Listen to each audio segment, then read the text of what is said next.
Hey everyone, wanted to make a quick video showing you how you can take advantage of preventative maintenance checklists and make your own templates that you can use when creating new preventative maintenance schedules to save some time.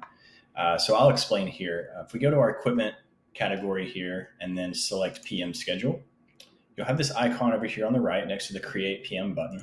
If we select that, you're going to be able to see a current checklist, templates that you have that are existing, or you can create a new one.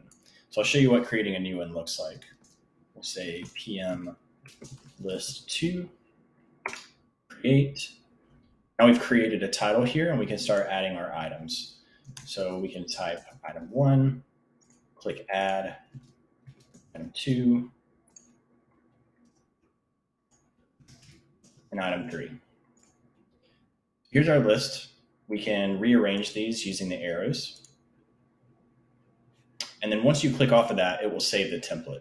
So what this means now is when you go and create a new preventative maintenance schedule, and you scroll down to the checklist templates here, you can see that we have our list 1 and the list 2 that I just created here. So if I select that, it automatically populates with those items. You don't have to manually do it each time. So hopefully you find this helpful. If you have any questions, feel free to reach out.